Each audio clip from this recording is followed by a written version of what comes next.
for having me. I'm going to start again. And Rick's been talking to me about coming to speak to you. I am very fortunate that I work with other excellent professionals. My framer is excellent, my photographer is excellent, and I use very good couriers. I don't always have enough money to do what I'd like to do, so I'm selective about what I do. But when I do make decisions, I try to use the best providers that I can afford and the best materials that I can afford. Most artists take about 1 to 2 years to develop enough artwork for a solo exhibition, depending on how fast you are and how many exhibitions you can put in your program. I've made a decision to catch up on my solo exhibitions. I think I'm gunning for 25 at the moment. So solo exhibitions, that is. So I've had to make up for lost time. I was an academic for 30 years for my sins. So now I have to change my pace. And last year I think I had 2 solo shows. I try to do that as often as I can. That requires a lot of organisation. But normally people would have a show every 1 or 2 years. You'll need to negotiate the terms of galleries, exhibition, things like costs, what your responsibilities are, and also take time to learn.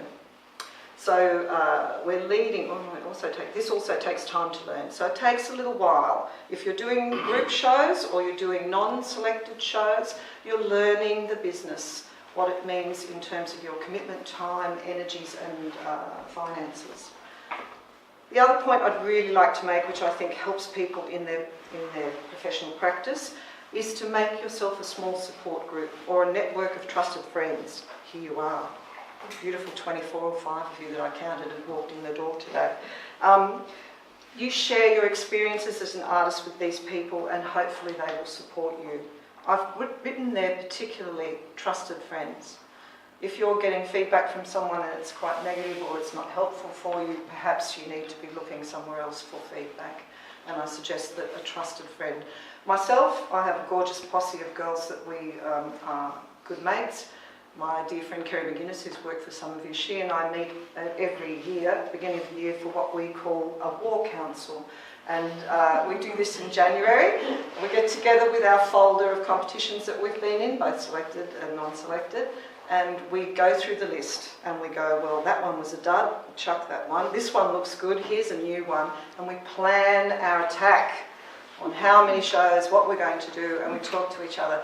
And every now and then we get selected. Last year I was selected for 7 selected exhibitions. This year I've been selected for 5. Some years I get selected for none. It's great to have that friend to be really angry and disappointed with for one day before we get back on the horse the next day and put in the next application. So, join a professional body.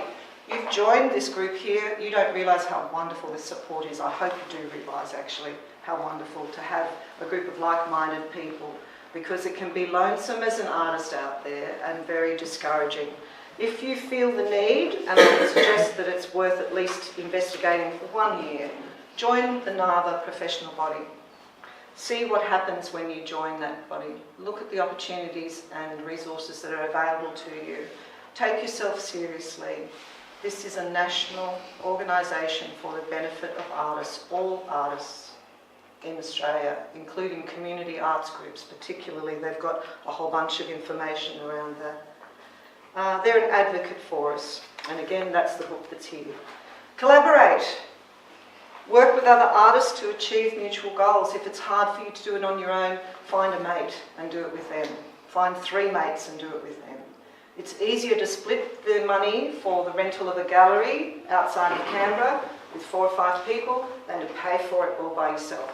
Also means that you are splitting up the responsibilities such as delivering the artwork, supporting each other, the administration, again that word, trusted friends.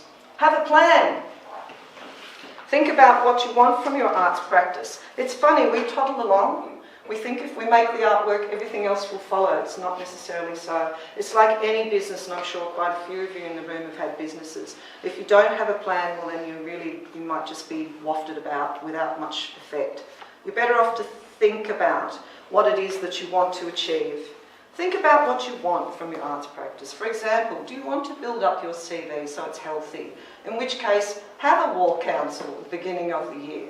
How can I build my CV? Oh, I don't have many solo shows. In the next 2 years, I should have a solo show. Oh, I haven't done any group shows. Perhaps I've never shown anywhere. Or have I advertised? Have I ever put any money into marketing? Have I got a business card? Do I have a website? Have I gone to any conferences? Have I found out anything about my profession by going to an arts organisation, the talk series, lecture series? What can I do? What's the plan to build myself up? You'll find new connections. Think about things, which is an area we're key, taking artist residencies. And the reason you might take up an artist residency is to experience a new place, number one, and have a concentrated time of work. Next year I'm going to Ireland for 3 months. I've been lucky enough to be made a fellow of the Ballinglen Foundation in County Mayo. They provide me with a house, which has got 3 bedrooms, wonderful, out of town, and then in town in the foundation I have a fully equipped studio. So that's available to me. I've just got to get my body over there and live while I'm over there. And in the last 10 years, I think I've done 7 residencies, and they have been marvellous. When you work hard as an artist, you work, you work, you work. We forget we need a reward every now and then. And Arthur Boyd decided when he left Bundanon Trust to the Bundanon Homestead to the people of Australia, and Paul Keating said, yes, we will fund you. His main idea behind that was to give artists respite. And if you look at the Bundanon Trust Bundanon residency application, the aim for Arthur was to give artists space. There's no requirement for you to make artwork when you go to Bundanon. I've been there 3 times. I'm very lucky to have been down there 3 times on the Shoalhaven. So he knew how important residencies were.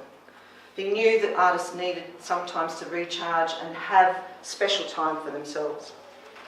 Have a plan. Build a website of your work. If you want to sell online, this might be your goals you might like to explore. Think about advertising, communications. I have to say I'm a complete convert to Instagram. The visual arts organisations that I know and the artists in general, they vote with their feet. Most people have left Facebook and they've all joined Instagram. The reason being that Instagram is a visual medium. It's about pictures.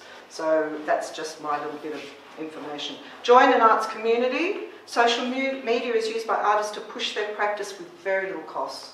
In fact, no cost. And it's a good way of getting your information across. I'm nearly there for those of you who are ready for that cup of tea. Commit. Commit and reflect on your practice at least annually. So if you want to do it on June 30th, if you're that way inclined, at the end of the financial year, do it. Make a date with yourself. Go to the Hyatt for a glass of champagne. Look at your year. How did I go this year? What would I like to do next year? Have a plan. Check with a friend. Keep records. Stay strong. This is my message. Stay strong. Find support for what you do. The company of other artist travellers on the same path is of great benefit to you. Develop these connections through joining societies such as Canberra Art Workshop, or create your own. If you need a small group, create a small group. For me, residencies have been a boon. They give me a chance to develop my work with some time out from my busy practice and to connect with other institutions and organisations. If you really want to push your practice forward, you should find out about institutions who might be interested in your work. For example, regional galleries. They may be very interested, Goulburn may be very interested, for example, to know what's happening in Canberra Art Workshop here. You may find that they're quite up for inviting you for a show. Talk to curators if you know anybody. If you don't, find out who they are. We produce a lot of curators in Canberra. We teach it here. So young emerging curators, people who write blogs, invite them to come to your studio. Develop a good mailing list, a list of VIPs who have either bought work from you in the past or may be interested in doing so. Be proactive, knock on the door and see what happens. That's got to be my mantra in the last 35 years. When I've been brave enough to go, I'm just going to ask, the door has often opened. I follow the path of other artists. I read a lot of biographies and I listen to a lot of information that other artists, where they've been, so that I can see how they've run their life. When you read an artist's CV, you get to see what they did and how they got there.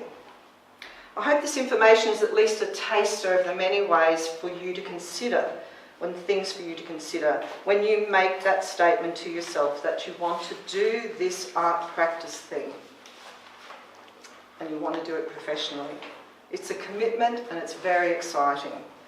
Stay strong and don't be discouraged. This is a long game. Thanks very much.